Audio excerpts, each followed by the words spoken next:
Blessings, everyone. Thank you for joining me. Today, I got a special guest. It's Alex Peyton. And I became familiar with Alex's story, I guess, or the story of his family through the news. It was quite a big story.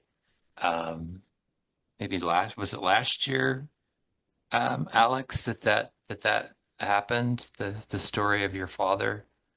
Yeah, that was last year with Dad's excommunication. Oh That, man. that reached the New York Times. Yeah, well, hey, I got it. I'm going to share my screen here real quick. And the New York Times ex, former deacon excommunicated after his son is sexually abused by a priest. Oh, Lord, have mercy.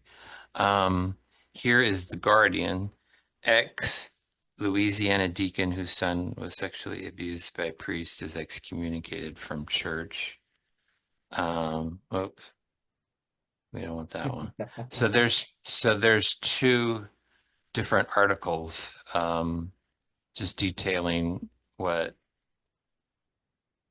Alex's family has been through. Can whatever you're comfortable with, could you share a little bit Yeah, about what happened with your dad?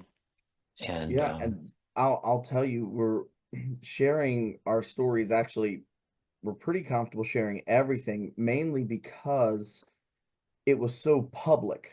Um, it wasn't our initial intention, I think, for it to be so public. Um, but two things. Number one, we were doxxed by the bishop after my brother came out. And so there's actually a news article about that as well. So there's that, and then we realized that the only real way to fight them was to bring them out in public and beat them. That's they like staying in the shadows. They like staying behind the scenes. So I actually have a pinned tweet on my X that has all the news stories. But yeah, so basically what happened was I was I was getting ready to get married. Um, at the time, my brother had been acting pretty erratically for I don't know a year or more than a year really, but he had been acting erratically, didn't care about things, stopped going to mass. Which is at the he time older, younger? he's younger. It's my younger brother, directly below me, 3 years younger than me. And so I was getting ready to get married. This was about 6 years ago, I guess. I'm getting ready to get married, and there was lots of energy to keep control of him and stay on top of him. And so the night, maybe a night or two before my bachelor party, we were outside smoking cigarettes, and I decided I was gonna have a talk with him and basically tell him like, hey, look, like I'm getting married. I'm not gonna have the amount of time and energy to like keep track of you. Like if something's wrong, you got to tell me like what's going on. Why are you depressed? Whatever. And I'm just sitting there, and it's late at night, and he just looked at me right in my face, and he was like, "Father Mike molested me," and then we broke down. I didn't even know what I.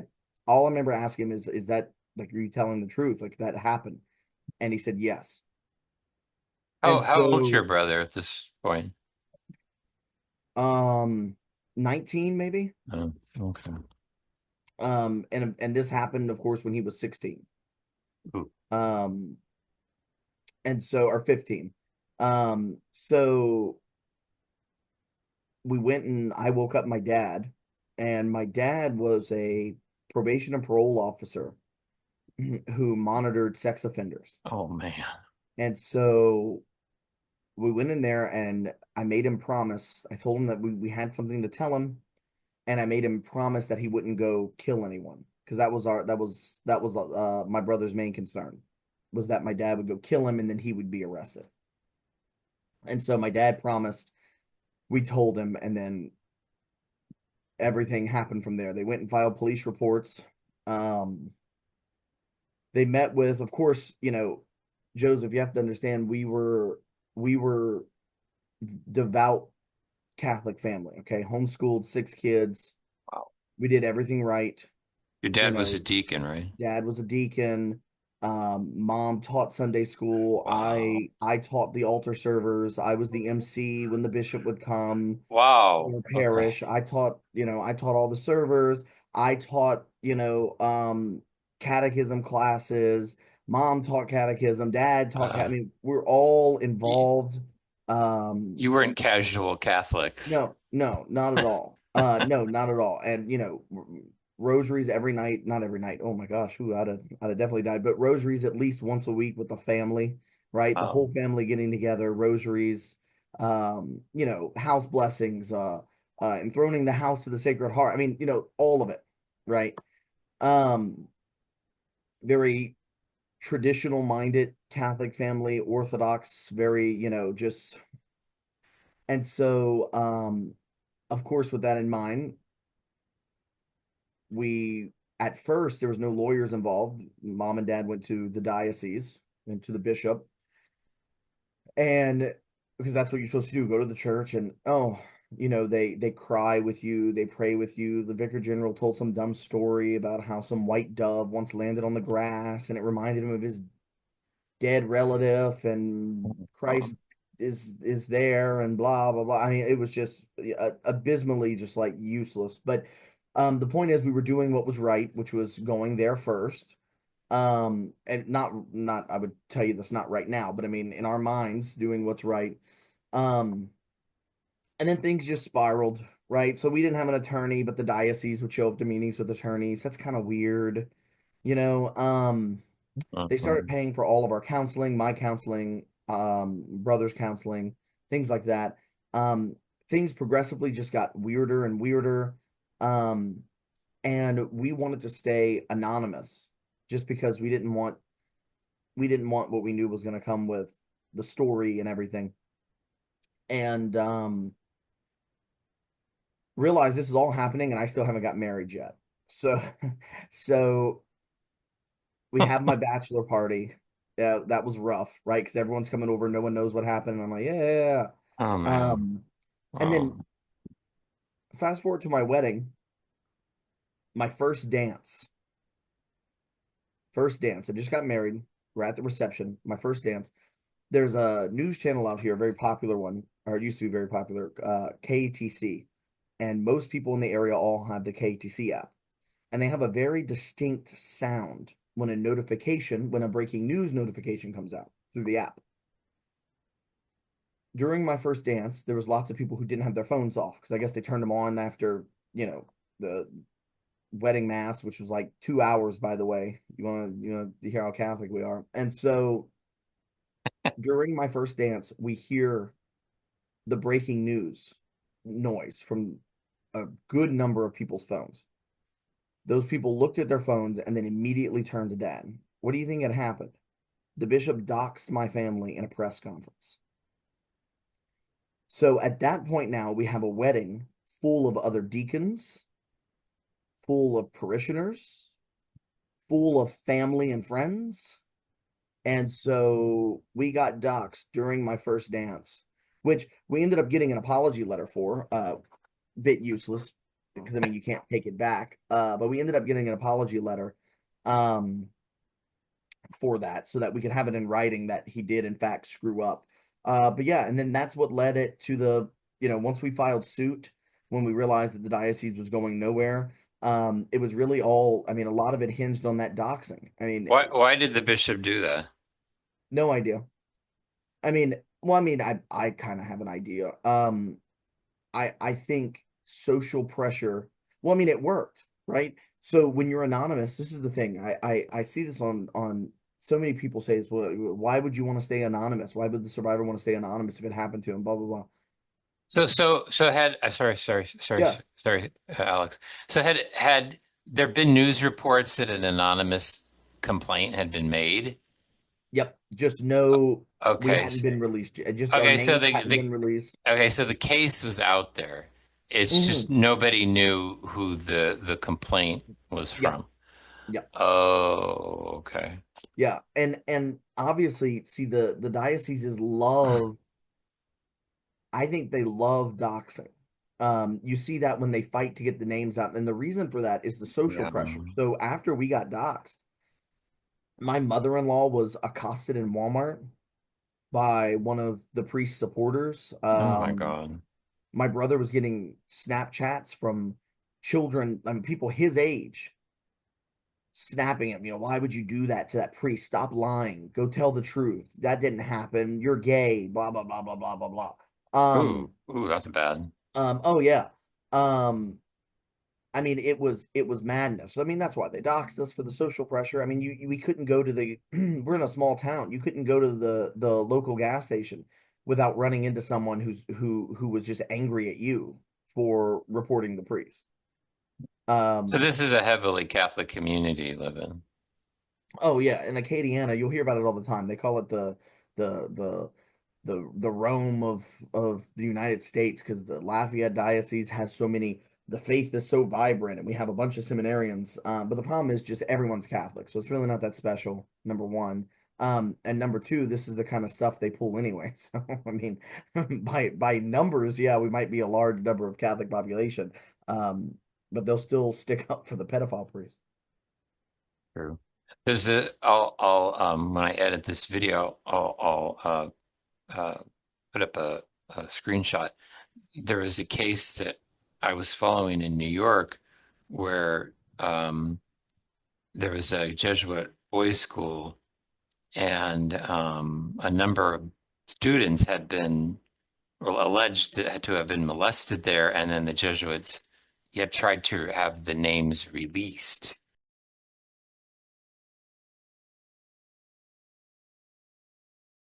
So they do try Mhm. to dock. It's an intimidation tactic. So it's not only a weapon they use against that particular survivor, but it also is effective in terms of squelching anyone else from coming forward. Because we'll see what happened to these people. That's That's going to happen to you. So you better and shut and up. that's exactly what happened because I mean then the story became around town that my brother and I were secret homosexuals and we set up the priest whose name is Father Michael Guidry, and I say father Mhm. because he's still a priest. He's not been laicized, It'll and the take Diocese of Lafayette told it us. takes forever. It takes Oh forever. yeah.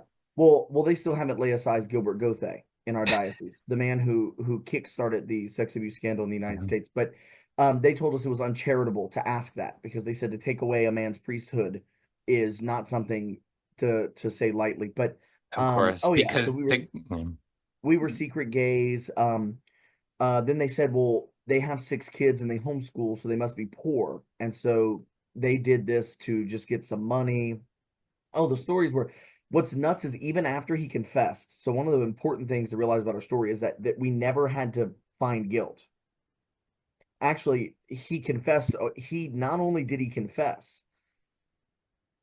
that's another thing people have asked, well, why would he confess so fast? Well, because he was a true-blooded pedophile. So he did confess, and there's you can find this in news stories too, um, because it was in the deposition and it was released, and this went wild locally, even though his supporters still attacked us. But um, he confessed to it because he said that it was part of his spiritual direction. He couldn't understand why everyone was making a big fuss out of this. He said that was just his spiritual direction. That's what he does to, that's what he wanted. He wanted to help my brother. And yeah, he couldn't understand why everyone was freaking out so much. So he confessed because he didn't think he did anything wrong. yeah, So we were never, it was always just about a sentencing. Guilt was there from day one. He never once denied it. And not only did he not deny it, he gave a full on reason for it. So this was not some kind of, oh, he said, she said, he said he was abused. No, this Father Michael, like straight out just from day one, was, oh, yeah, I did it. So it was never a problem of guilt. But while saying that to the police and in depositions, um, he also was telling his followers that he didn't do it and that he was living up to his true vocation and was walking with Christ. And he made himself out into a Christ figure and said that he's just like Christ was condemned and Mhm. still went to the cross. He's going to do that too. And so he actually turned it into a thing where Um, he he said he was doing it for my brother because he didn't want my brother to be embarrassed. And he said that there's probably a reason why my brother, who's troubled, was never troubled like that, but because my brother's troubled, he didn't want to embarrass him by telling everyone the truth that he actually didn't do it. So this priest was telling Um, his followers that he was doing it for to be like Christ and to have himself crucified to be an even better priest. that's nice. Uh, let's see. Uh, I went backtrack a little bit. So it sounds like the people at the parish turned against you, your family. I mean, it sounds like that's what you're saying. That Oh, everyone did. Yeah. Well, wow. it's not just the parish. It was the entire diocese. Oh dear. Guidry was worked in the chancery. He was the spiritual advisor to priests. So you want to figure what priests came to support us?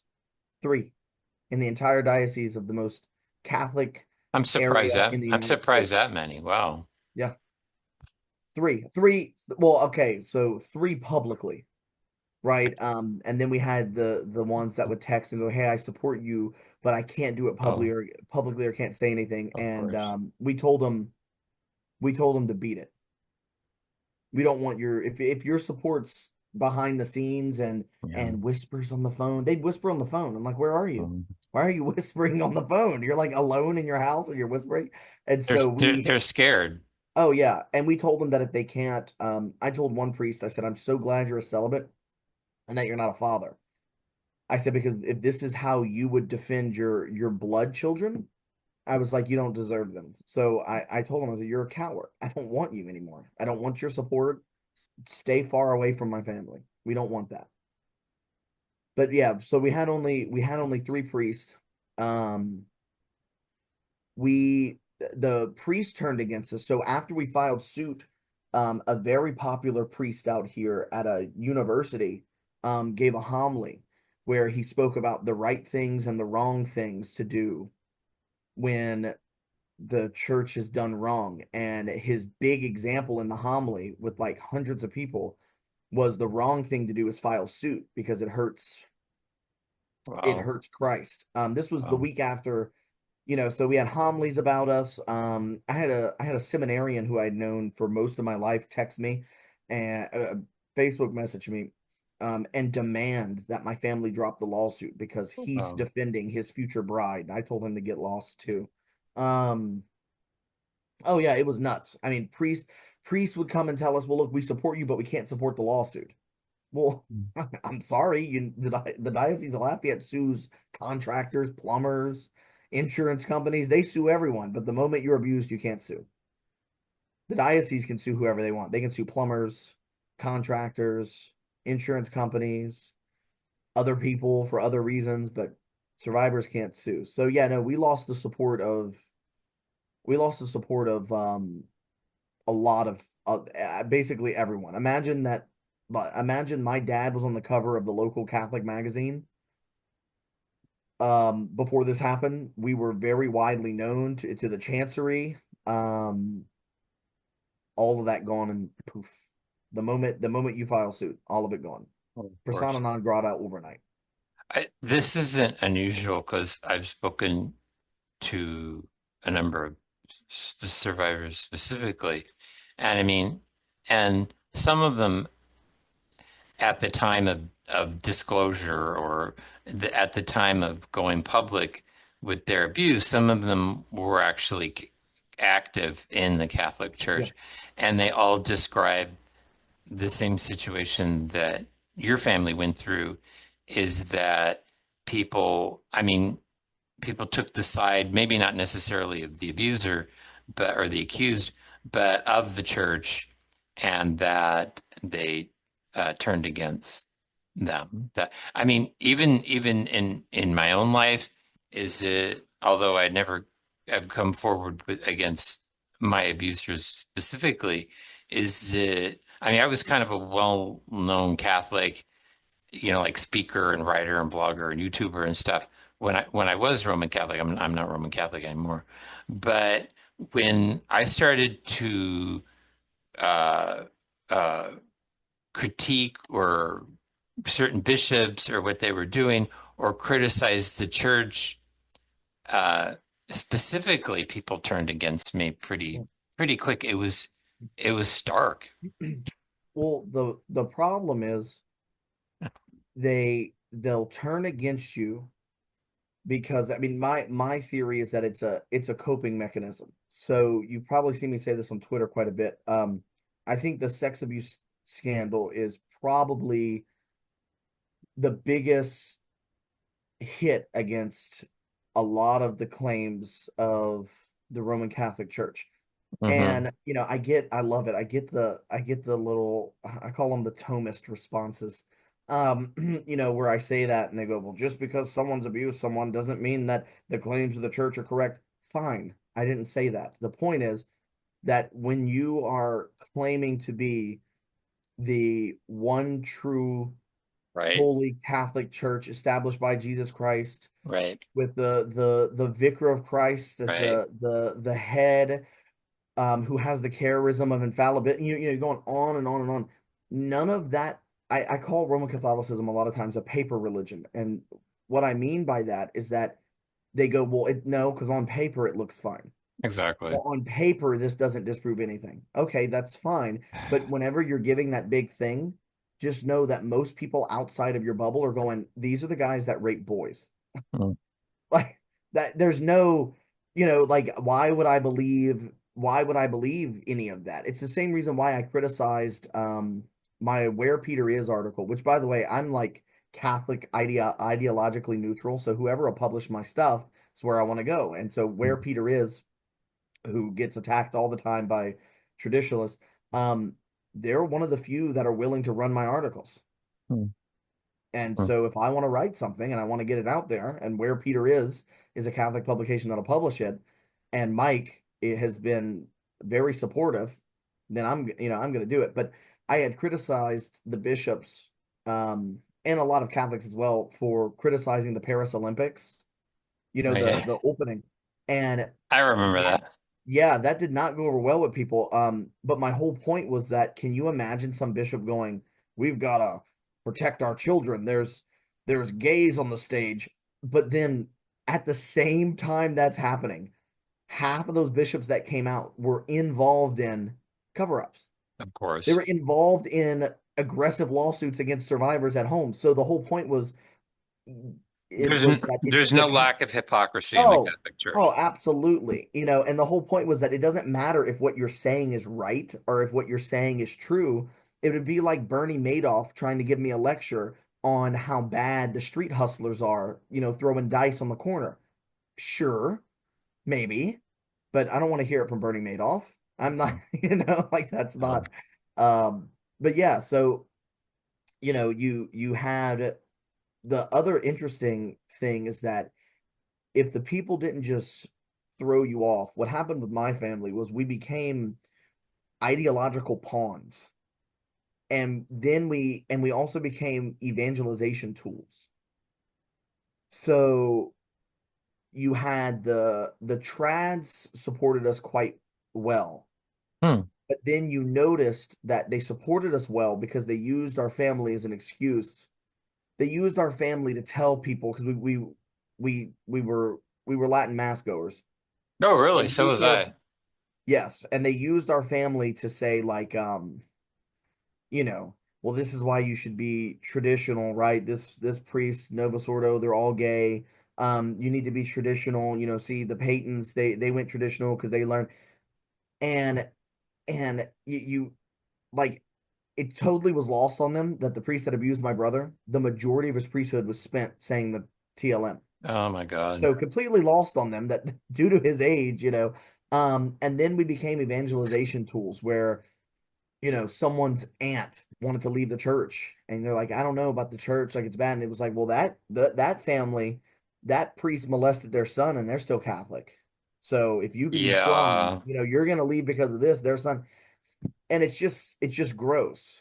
I mean, there was very few quote unquote allies who literally just wanted to support you. And oddly enough, it came in the form of many liberal-minded individuals, both Catholically liberal and politically liberal, um, which I don't consider myself a liberal, um, but it did a lot humility wise, especially when you live in such an ideological world where you view you know people who think differently than you pretty negatively. But yeah, most of the support came from quote unquote heterodox Catholics and liberal Catholics, and it was true support, not ideological. Just, hey, what can we do for you and your family? We're praying for you. So that was kind of an odd thing I never would have Hmm. suspected. It was mainly like heterodox liberals and a lot of younger dads. Hmm. The older crowd we lost completely. The boomers, by and large, did not support us. Actually, at Guidry's trial, realize he's already confessed. Hmm. His therapist gets up and says that he's a pedophile, classic pedophile. They don't think he's going to do it again because of his physical limitations, right? So we're not even saying he won't do it again because he just doesn't like doing that anymore. They were like, nah, he's old, he can barely walk, he probably won't molest someone else. After all that was done, they read letters from the like six boomer women who actually showed up to court to support him. And one of the letters, it actually elicited laughs in the courtroom. The letter was, all my sons went camping with him overnight for weeks out in the deserts of Arizona, and none of them were molested. And that was after they had, said he was a pedophile, said he So, was. So yeah, we lost the boomer crowd for some reason. That they were just not having us. well, I was I was born and raised here in San Francisco. So I was baptized as a Catholic as a baby, but I was brought up in like the very liberal wing of the Catholic Church, like super Yeah, progressive. And then and I was abused. And then when I came inexplicably, when I came back to the Catholic Church as an adult, I like almost immediately went to like the very traditional, you know, wing, the hardcore, like TLM and all that stuff. And what what I found there was that they pretty much had the same problems because yeah. it's still the same organization. It might have a different sort of traditional veneer to it, but I mean the same issues were there. This the same thing. But I understand why people get very committed to it because I think psychologically Catholicism really messes people up because it's been so like schizophrenic. There's like liberal, like you're talking about, oh, there's the liberals and the conservatives and all that. And people get really kind of entrenched in their spot Well, and become sorry, and yeah, oh no, become very protective. And I can see why people defend priests because I mean there's a case where Fraternity of St. Peter had CP, they defended him in the yeah, SSPX. There's been abuser priests, people are defending them, and they just do it. So I mean, but then there's the liberals like Flager in Chicago, yeah. and he had his own little fiefdom there, and people were defending him. It's a weird phenomenon, and it actually one of the things that's funny is if you can cut through the noise. It's and I remember hating this word every time it was used. I remember just cringing at it before everything, but now I use it, so I'll probably make other people cringe. But it's clericalism. It's clericalism, and you see that in both the hardcore trad and hardcore lib communities. The trads, I've had issues where there's a priest that has been found guilty, and they're like, he can't be guilty. I'm like, why? And they're like, he does the Latin mass. Oh God. And they're like, no, that's impossible. And then combine clericalism with demonology and political ideology, and then you get this mess where a priest, they will find the CP on his computer, they will have the just absolutely conclusive proof he did the crime, he'll confess to the crime, and then they go, ah, well, you see, what really happened was this is Satan attacking him. Oh yeah. And he's a strong warrior, strong warrior of a priest. But he actually didn't do it. It's a conspiracy. He was actually, see, this is the crazy thing. I know he had CP and I know he molested a boy, but the problem is he was actually too Catholic and he was Um, too good of a Catholic. And so Satan and the gay mafia all got together and did this. And it's like, no, stop it. Stop. Like it's embarrassing.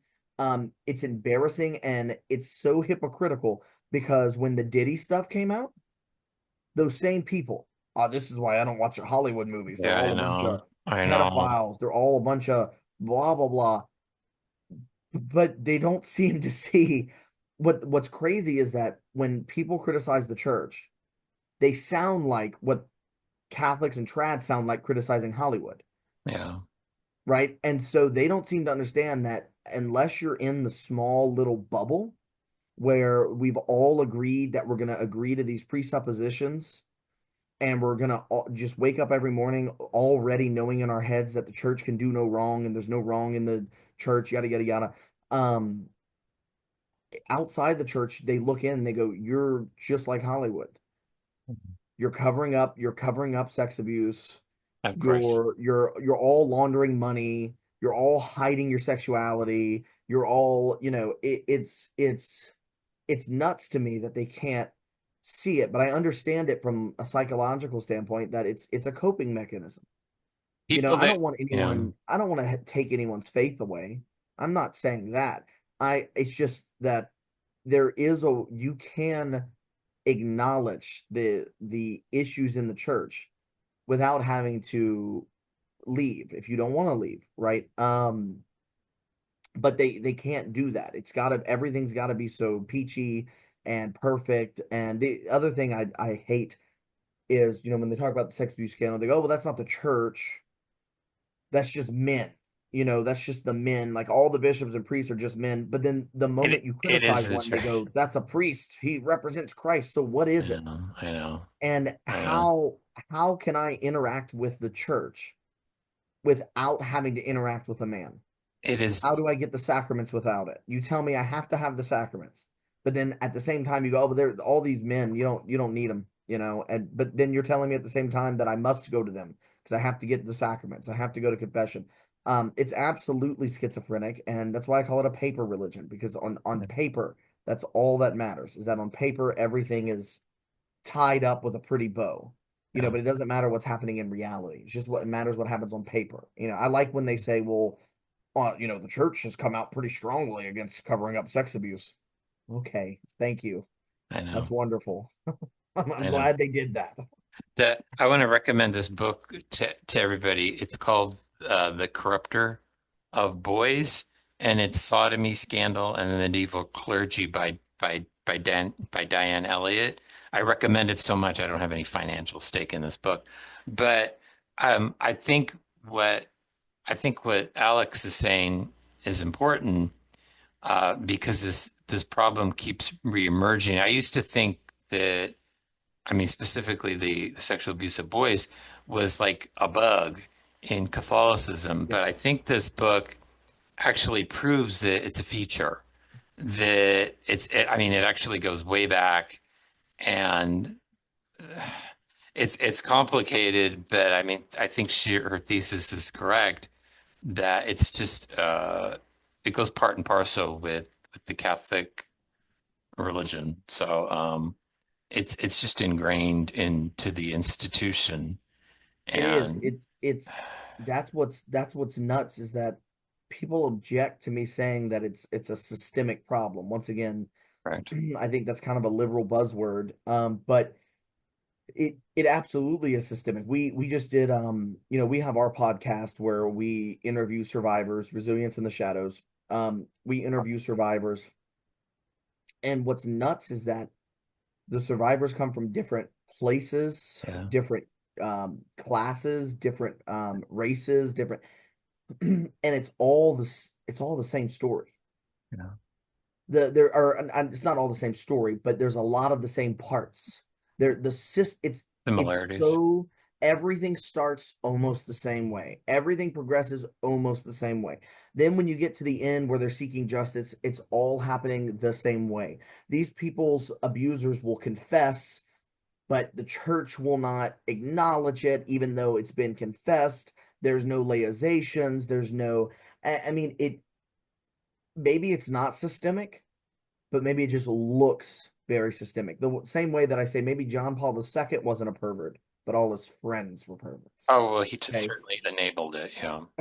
Yeah. So, I mean, if it's not systemic, if it's not systemic, then it certainly just looks very systemic. Well, it's been going, yeah, for 1,000 years. Oh yeah, no, absolutely. And one of the things that I've also recently, if you want a good example of this, um, can I talk real quick about Father Martin? Are you game with that? The Father Father, Martin with the touching the hair? oh, yes, yes, yes. Is it Martins or Martins, yeah, Martins. Martins? Um, I'm familiar with that case. Yeah. so what happened in a nutshell? And of course, it's a mixture of his lawyer statement, whatever. So, but you don't have to rely on me for the story. Go look it up on X. But basically, he's a popular exorcist priest. I never knew about him until this. I So I neither. was behind the scenes. I mean, I was behind the times on who the popular demon fighter is for Catholicism right now. But I'm um sorry. he so he went and was doing the St. Jude relic tour. Yeah. And It came through here in California. yes, and so he touched a girl's hair. He apparently made a joke, played with her hair. The dad reported her. Good. The comments are insane I know. because I read people them. wanted to go after the father.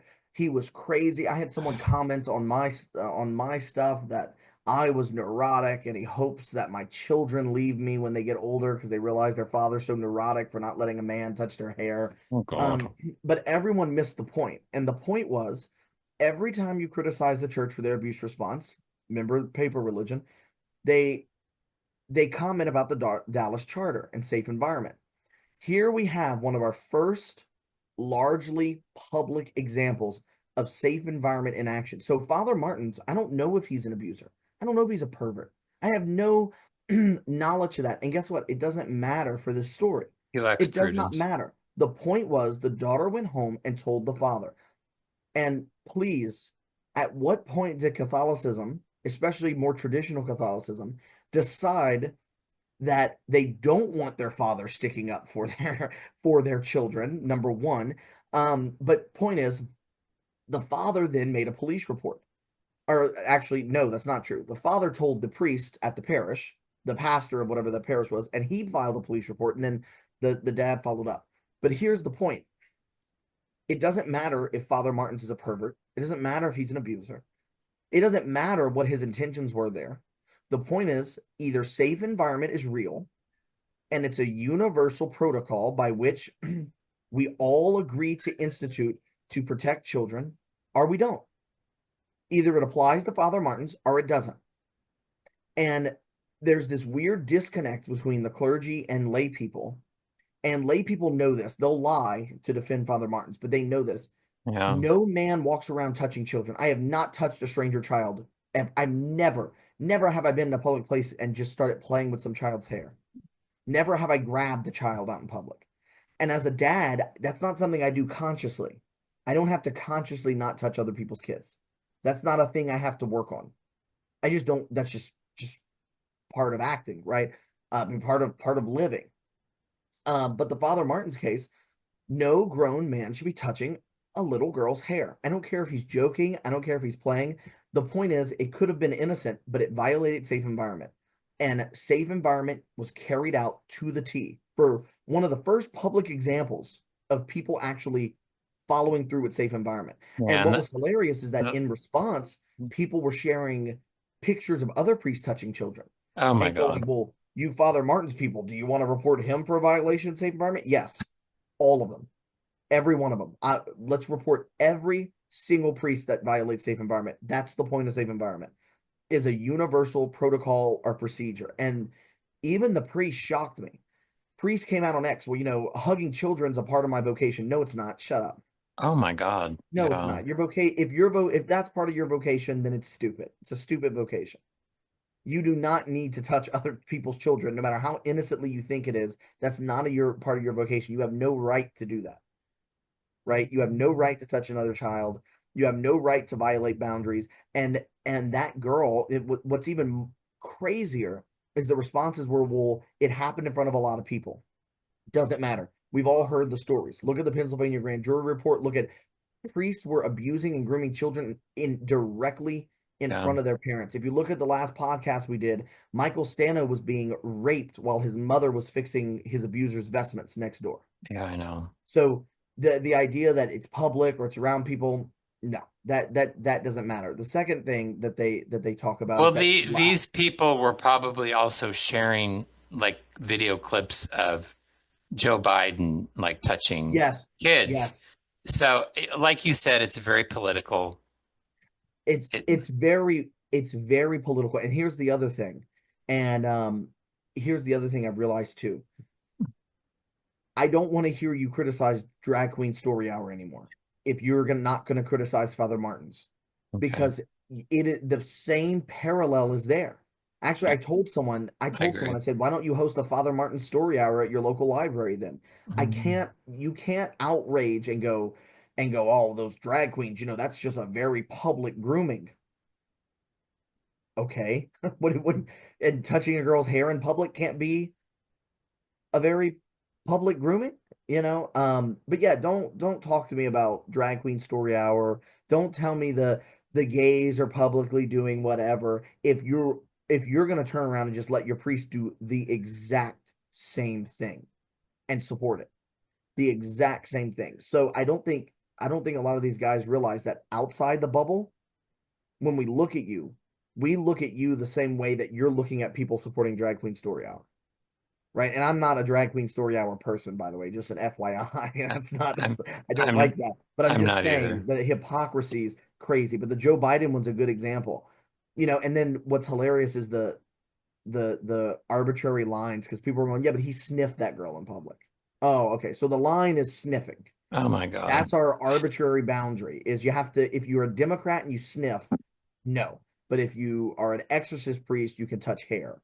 Right? It's all these weird boundaries, which oddly enough follow in line a lot with like Catholic theology, right? Like the nitpicking, right? Well, you Well, can do this, but you can't do that. But if you can do that, if you like do it like that way, and there's the principle of double effect and blah blah blah blah blah blah blah, and it mirrors that like theological nitpicky legalism.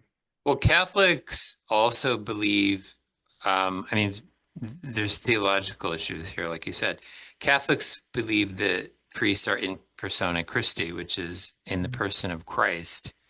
They also believe that in ordination, there's an ontological change within the Yeah, priest, which means that their substance is fundamentally changed. That's why it's so difficult to laicize a priest, yeah, because it's a complicated matter. It's not like just taking his faculties away. There's something, like I said, ontologically or fundamentally changed about his person. So people, and I think in Catholicism, because there's such, well, I call it Pope worship, but there's such a devotion to authority and to the yeah, obedience of authority that, I mean, that's symbolized in the authority of the Pope, but that trickles down to the parish level yeah. where priests become like mini popes, and people are, like I said, very obedient to them. So, and in Catholicism too, especially in modern Catholicism, you have that phenomena of like the celebrity priest that Yes, which is is troublesome. which Be is completely opposite of the vocation. Yeah, I know. So that people are very reticent. I mean, not just reticent,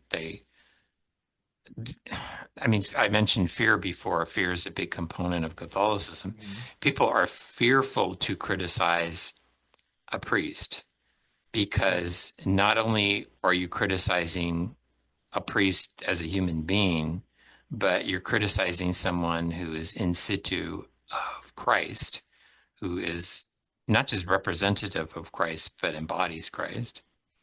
And that vis-a-vis, you're not going to criticize Yeah. the church.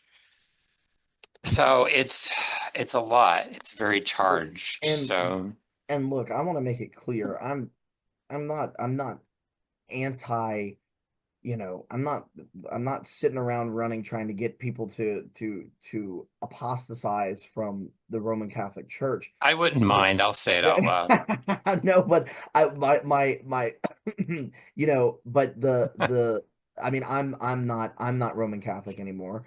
But the point is I don't want to, I try not to, I want people to wake up to the problems inside of the Roman Catholic Church, because I want them to realize that a lot of the institutional things that prop up the abuse and cover up of little boys and girls, are things that don't have to be. A lot of them are things that have absolutely no grounding in any kind of scriptural or even historical early church notions. A lot of them are developments of the past 100 or so years, um, that have really set this in motion to become as big a problem as it is, and to be so rooted and central to the Catholic Church. Um, I think the it, problem goes way more than a oh hundred no, years. no, It's it a does. There's all kinds of little pieces. Yeah, there's all kinds of little pieces. I mean, a lot of stuff Pius X did that I used to look fondly on. I look back, and I mean, it was absolutely devastating. Childhood confessions, devastating.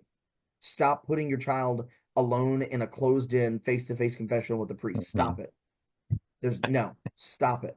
So no, it does it goes back lots of pieces, but the point is that a lot of this is purely, a lot of it's canon law, Mhm. which is nuts to me, the way people treat canon law. They go, well, you can't criticize that. It's canon law. Canon law changes. What are you talking about?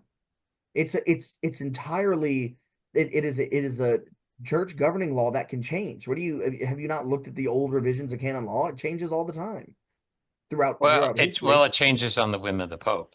Yeah, yeah, exactly. So, but I think too, so ingrained in Catholic thought is obfuscation. So let's look at like the death penalty, right? Death penalty was okay, okay, and then all of a sudden it wasn't. And people are like, well, it really like wasn't back then, but like it's just developed and it's been clarified. So it's not like evil, it's not bad, but it's bad and it's evil. But you don't understand it because you don't know theology like I do. Here's a copy paste of 700 words of Aquinas on, how many angels fit on the tip of a needle or Yeah. something. And when that's so ingrained there, you're used to, when stuff like the sex abuse scandal comes out, your mind immediately goes to the defensive, Yeah. and you immediately have to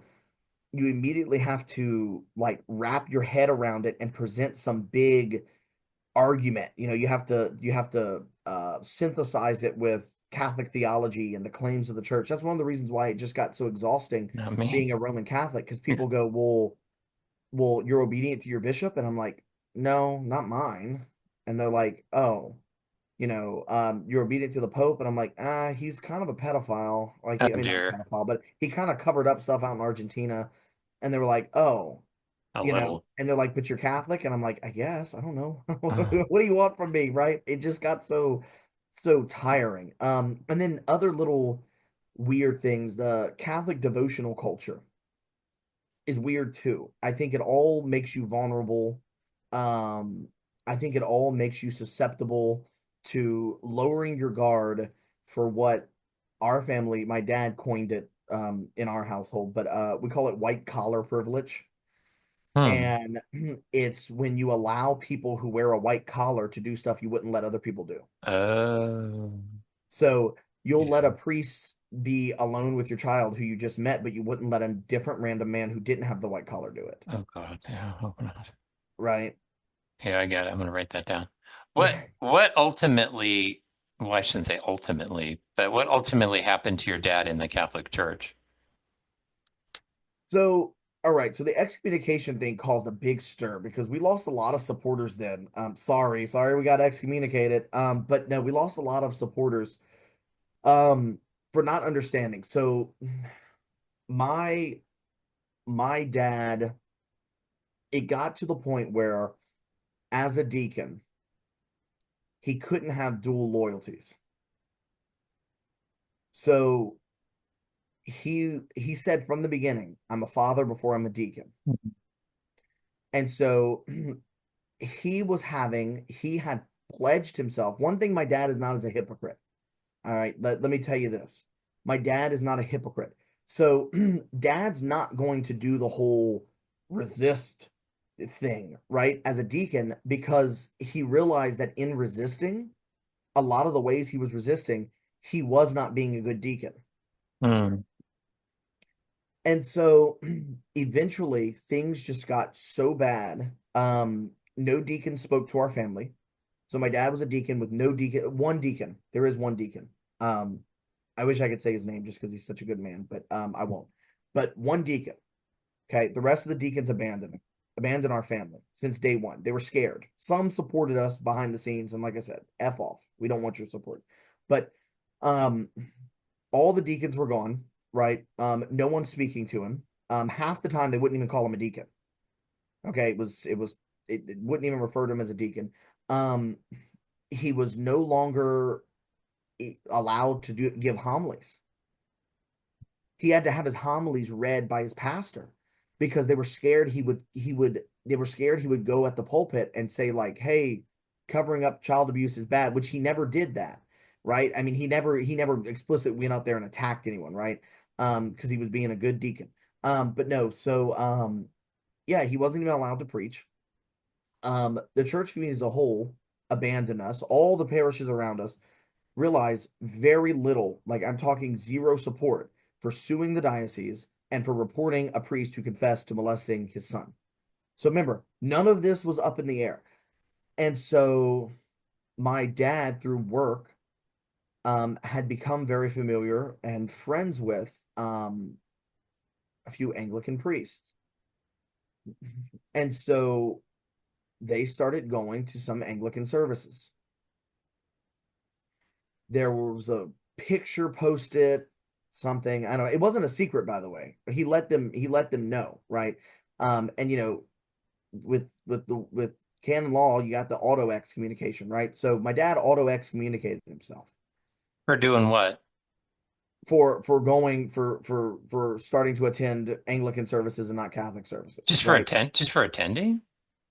For being part of it. Well, I he had at this point um he had not fully like converted, right? I don't know. Anglicans are weird. I don't know So if they have like he was a point. participating, I guess, in Yeah. the liturgy. Well, yeah, not as like a deacon or anything, but yes. Wow. Um, Okay. and Wow. and so the excommunication, the reason why it's a thing is not that we didn't expect he'd be excommunicated from like an auto ex. It was that the bishop violated canon law in issuing a decree without following the canonical procedures that accompany a decree. And so, even at the end, as my dad's leaving the church, they still, as they have done time and time again with my family, they still violated his canonical rights. They still didn't follow their own rules, and Huh. so we're fighting them on it. Huh. We are currently fighting them on it. And now letters sent to my dad are addressed to Deacon Scott. Okay, so like my family's done, we beat them in criminal court, we beat them in civil court, and we're going to try to beat them canonically as well. Do the excommunication right. We're not letting it We're not letting it slide. Do it right. It's your own made up rules. So follow them. I love it. And that's where people get Uh, confused. They're like, well, I can't believe your family's offended that your dad was excommunicated. No, no, no, no, no, no. That wasn't a concern. The concern was you could have, instead of sending a letter saying, hey, Scott's out, Deacon Scott's out, he's no longer Deacon Scott, he's gone. All right. Instead of that and letting the auto X, they wanted to do a decree. Fine. Doesn't matter. We don't care if you do a decree of excommunication, but follow your own rules. You follow your own rules. Do it the right way if you're going to do it. And they didn't. They wanted to violate my dad's canonical rights even as he's leaving. And so, no, we're not going to let that slide. We're not going to let them slide on anything. No more letting anyone slide, Good. right? If you're going to do it right. So the the goal is redo it. We want to force them to redo it. You're going to have to redo the excommunication, but do it right. So you're going to have to send a letter to my dad. You're going to have to give him however many days to respond. You're going to Yeah, have to offer him an in-person meeting. You're going to have, that's right. no, you've got to follow the canonical procedures if you That's want right. to issue a decree. Yeah, priests have Simple all as those that. privileges too, and they try. There's the appeal process for a priest who's being laicized is pretty prolonged. Yeah. It takes years. So, but I Yeah. mean, of course, that has to go through Rome. But Well, and when that excommunication happened, we had support from Catholic bishops around the world. well, Around the world, Catholic bishops, Catholic canon lawyers reached out to us from all different spectrums of ideology, right? Conservative, non, heterodox or liberal, whatever you want to call it, right? We had a wide ranging support, which is actually hilarious when you think about it, because we got more support by Catholics after the excommunication than we did for the abuse. That yeah, tells you something, by the way. I But the point believe is, that. Well, it looked bad. The headlines looked bad for the oh yeah. church. Oh no. Well, and the bishops that reached out said, number one, that the letter the bishop sent was poorly written, that he didn't follow procedure, and so it was an embarrassment. It was once again another embarrassment on our diocese and our bishop. But most of them were outraged that my dad's canonical rights were violated. I mean, that's just it's once again it's just a constant path that if you come out, because obviously the decree was because of my dad suing the church. Mhm. It was because of my dad whistleblowing on everything that would happen, and our family ran a very aggressive public campaign against the diocese during the criminal and the civil cases, because the diocese ran aggressive things on us. So the problem is, though, they don't like it when you bring it out in public. They don't like whenever you bring it out in public that they accused my brothers. They said my brother's abuse was caused by me, because when I was in college in Florida, nowhere near my brother, I drank. And they found pictures of me on social media drinking. And so they said that that led to my brother Well, wanting alcohol, which then led to the priest giving him alcohol and being molested. So you don't get to you don't we were accused of being poor, diocese accused us of being gay, diocese. So no, no, I no, no, no. You don't get to do that behind the scenes. So I we took know, it all public. We released all depositions I know. publicly. We released court documents publicly, and we brought them into the public sphere, and they realized how embarrassing it is when people on the outside see the stuff they do that they want just to stay in the court system. So so once dad got excommunicated, and he did so through an invalid decree violating my dad's canonical rights, we took it public. The Because why would you not take it public? people, yeah, You don't get to do yeah. things behind the scenes to attack people. You don't get to be wrong behind the scenes. We want to make sure you're wrong in front of everyone if you're that damn confident. Yeah. The, people don't realize, or some people don't realize, is that how aggressively the church will defend itself, even if, like, say, in a lot of these cases where and in your family's case as well, even when the priest has admitted guilt, the church will still aggressively protect its assets. So, I mean, when I was subpoenaed in a case, it wasn't dealing directly with me, but I was a witness in an abuse case that the church's lawyers were very aggressive, and in terms of defending themselves and their assets and their interests. And of course, the priest was as well. And then the accused priest had broken the seal of confession because he was also my confessor.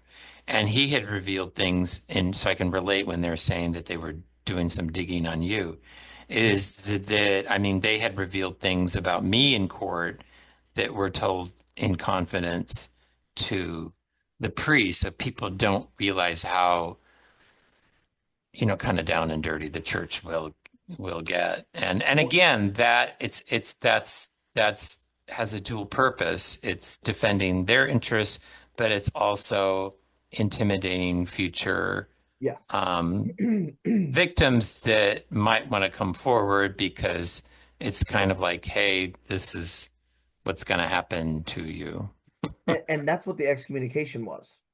The extra decree was that is absolutely a signal to other victims. Shut up. Hey, you come out. Hey, you do this. We could end you right there, right? With the sign of a pen. Well, I mean, they say they could end you, but they can't even follow canonical process of their own made up system. But we could try to separate you in this way, right? And Yeah. so, it reminds me too, in the Diocese of Lafayette right now, as we live and breathe, the Diocese of Lafayette, Louisiana, there are priests who knew about my brother's abuse 5 years before Oh, it never of came out. course. Many, many, There was many. there was a his support group, and he said in the deposition that they were the only people who knew that he did the abuse, and none of them came forward. In fact, one of them kept seeing him, a Father Buddy Bro. I'll say his name because it's actually public. You can go find his name publicly in an article where he says, "Well, he's my buddy, and he was visiting him in prison." He goes, "That's my buddy, that's my friend, and I'm sticking with him." So, the Alex, in testament all mentions of it. these cases, other priests knew. Oh yeah. In all of them. All of them. I advocated for survivors in the Catholic Church as a Catholic for 10 years. I spoke to many, many priests, and all of them knew of the cases of abuse taking place in the church, either ones that have been made public or ones that hadn't. Oh, So it's just the way it is. oh, absolutely. And if you speaking on the legal stuff real quick, if your viewers, we have a one of our podcasts, we brought in an attorney who's currently fighting cases in, diocese, I mean the Archdiocese of New Orleans. She fought our case, real just absolute dog of an attorney.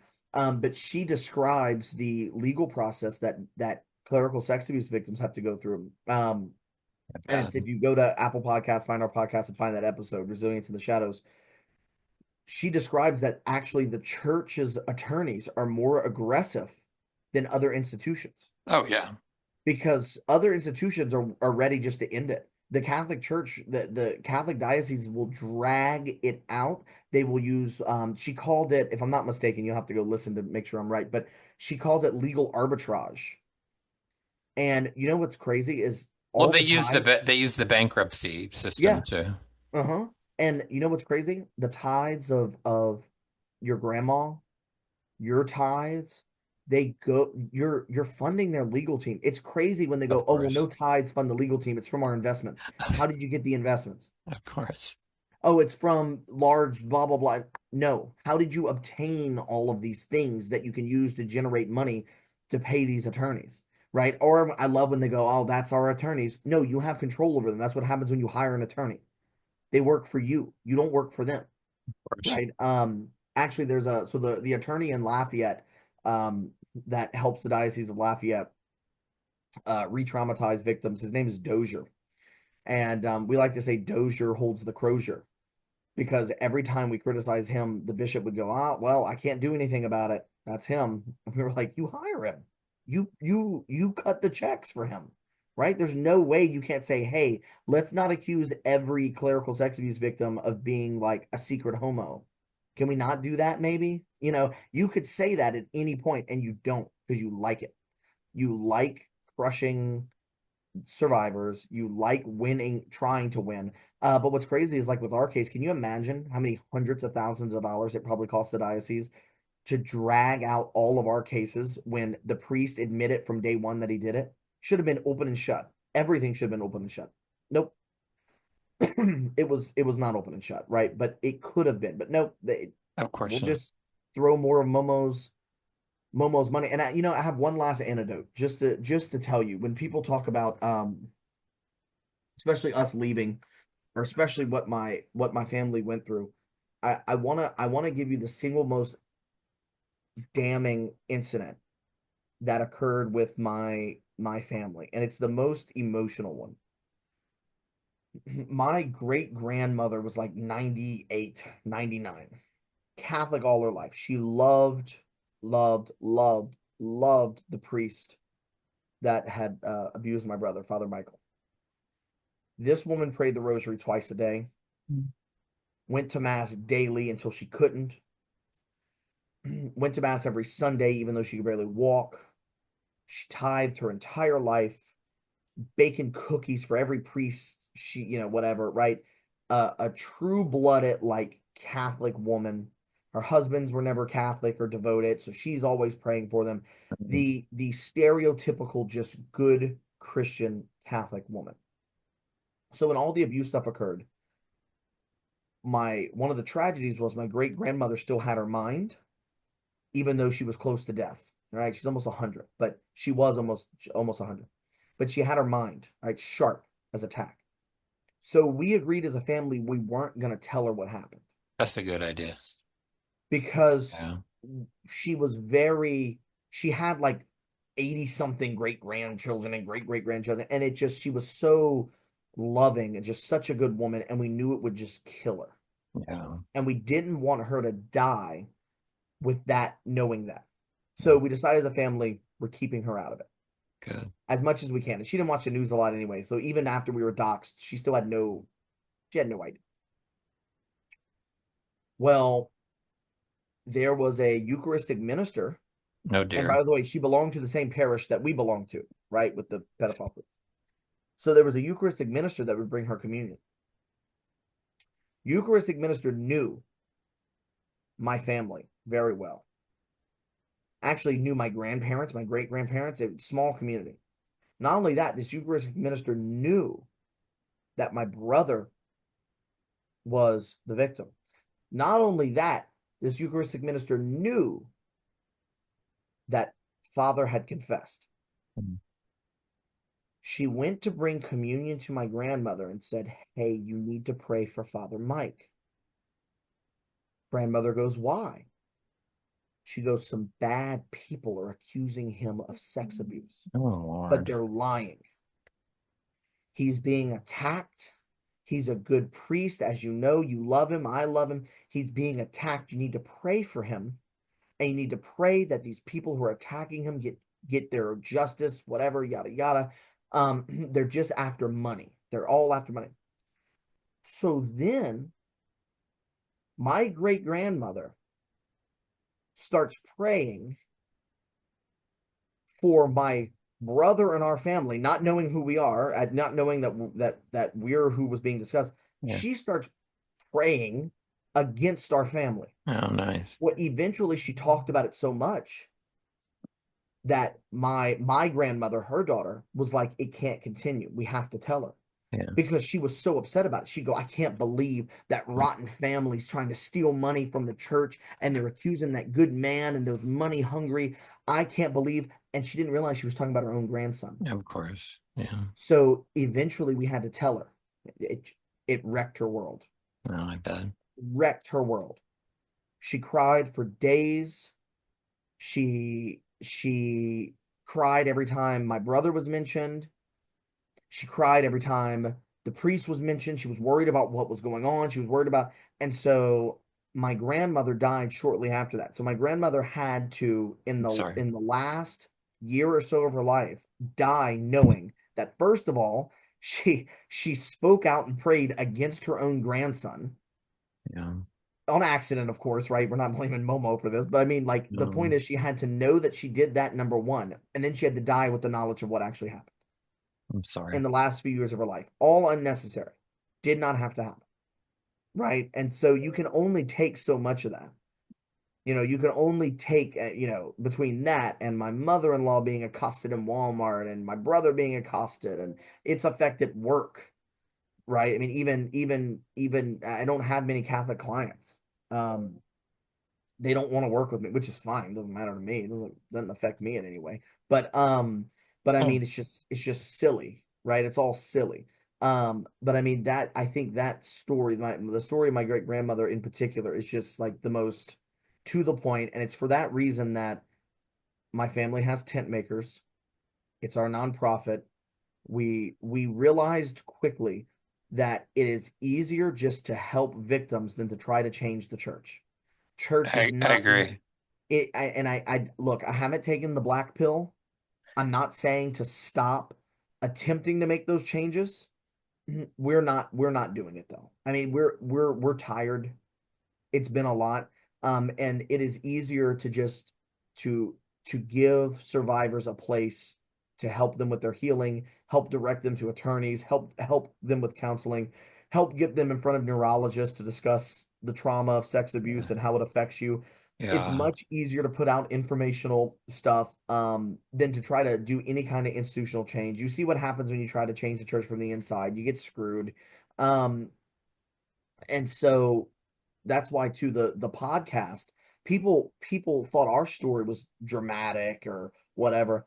And the reason for the podcast was we just wanted a raw, unfiltered podcast for sex abuse survivors. Not only just clerical, by the way, we have a lot of non-clerical as well, but where they can come on the podcast and just share their story. That's it. We listen. I don't care if they're still Catholic. I don't care if they're now Buddhist. I don't care if they worship the car out parked in the on the street. It doesn't matter to me. I don't care what their political affiliation is. I don't care if they're gay. I don't care if they're this. I don't care if they're libertarian even, which is crazy. But no, I know. But I don't care about any of that. We sit down and we interview them and we just let them tell their story because it's cathartic. But then it gives other people the opportunity to see what's actually happening since it's so covered up, it's so tampered down, it's so filtered, and it's whitewashed, Yeah. right? You'll never hear a cleric tell you the actual story of someone that was No. abused. It's always some No. whitewashed version. And a lot of times too, it always ends on hope. And we like that, but not all these stories have hope in them. No. Sorry, I wish it wasn't that way, but that's life, right? And so making sure that these stories get out raw and unfiltered so that people can see. And the ultimate goal is you wake up the laity, you wake up even non-Catholics to what's happening even in their own churches, right? Methodist, Baptist. I mean, look at the Baptist. The Baptists are having issues with this too. The Southern Catholic Baptist. Church just does it better. They are number one. But yeah, so I mean that's the long, it's been I guess we've been fighting this now for 7 years. I Well, mean, we still fight it, right? I mean, realize that's the other thing is it never ends, right? It really doesn't. I still get people that recently, recently, I was told that a group of priests were talking about my family. We're radicals. We're going to hell. We're heterodox. Just 5 years ago, you put us on the cover of your stupid magazine. Like just 5 years ago, we were delivering. Just 5 years ago, you were supporting me when I was in graduate theology. Just a few years ago, you were writing me letters of support when I tried to go into the seminary. Right? Just a few years ago, these people were all lovey dovey. They were using us as an example of a good Catholic homeschool family, and then like that, well, they would well, never you truly be. committed the ultimate sin and you didn't keep quiet. So that's Yes, the problem. that is exactly right. It's like the mafia. All right, you talk, you get hit. What happens in Vegas stays in Vegas. You All gotta the follow the line. the work that you're involved with, I'll list that in the show description so people video description so people can look those things up. That's great. Scott, do you have a few minutes? Yeah. Uh-huh. Okay. You kind of set up a good segue for me.